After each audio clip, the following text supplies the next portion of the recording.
নমস্কার বন্ধুরা, আশা করি তোমরা সবাই ভালো আছো এবং মায়ের কৃপায় সুস্থ আছো।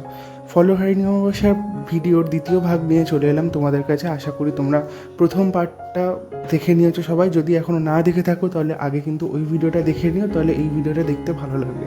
আর ওই ভিডিওর লিঙ্কটা আমি উপরে আই বাটনে দিয়ে দিচ্ছি, তোমরা ওখান থেকে ডিরেক্টলি দেখে নিতে পারো। আগের ভিডিওতে যে অবধি দেখিয়েছি তারপরে মায়ের যে ফলের সাজ হবে সেটা এই ভিডিও থেকে দেখাবো। আর বেশি দেরি করছি না, ভিডিওটা শুরু করছি তাহলে।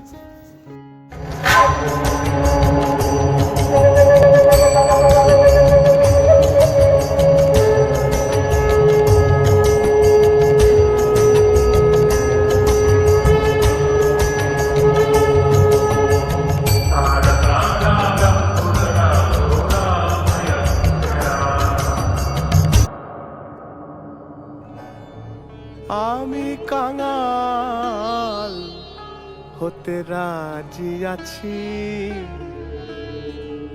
যদি তোমার পরশ পাই। আমি সব ছেড়ে দিই, ক্ষণিক সুখ দাও যদিও চরণে ঠাই। আমি কাঙাল হতে রাজি আছি। এ জগৎ মিছে মোহয়াভরণ, তুমি যে মোর অন্তরধন। কাছে টেনে নাও, কোটি গান দাও, কাছে টেনে নাও, কোটি গান দাও। ওই শ্যামা নামে মিশে যায় ভুবন, শ্যামা নামে মিশে যায় ভুবন। আমি কাঙাল হতে রাজি আছি, যদি তোমার পরশ পাই। কাঙাল হতে রাজি আছি। ফলহারিণী অমাবস্যার বিশেষ গুরুত্ব মায়ের ফলের সাজ তো বটেই, কিন্তু আসল তাৎপর্য কিন্তু গাছের ফল একেবারেই না। তা হচ্ছে চতুর্বর্গ ফল, অর্থাৎ ধর্ম, অর্থ, কাম, মোক্ষ। এই চতুর্বর্গ ফল যা হচ্ছে দেবী মহামায়া আমাদেরকে প্রদান করেন।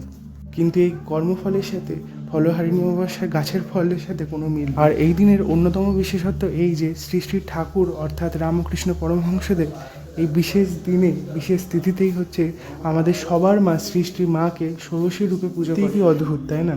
এটাই হচ্ছে প্রমাণ যে আমাদের সকল অনুপরমাণুতে, প্রত্যেক নারীতে তথা প্রত্যেক জীবে তারই সেই ছাড়া এই ব্রহ্মাণ্ডে আর দ্বিতীয় কেউ নেই। তোরি বোঝাই কত পাওনা দেনা,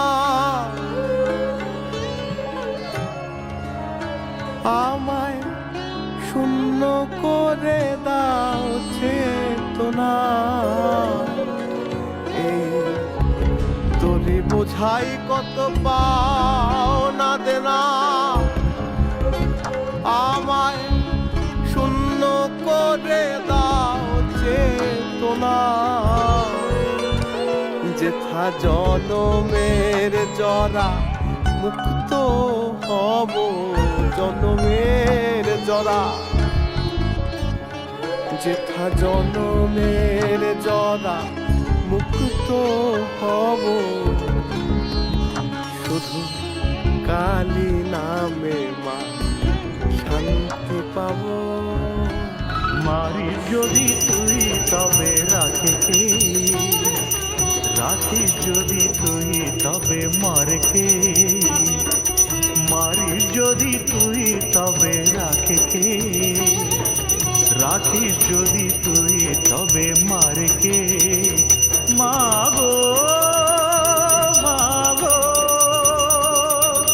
শক্তিময়ী তোর চেয়ে আছে কে, রাখিস যদি তুই তবে মারকে, মারিস যদি তুই তবে রাখে, রাখিস যদি তুই তবে মারকে।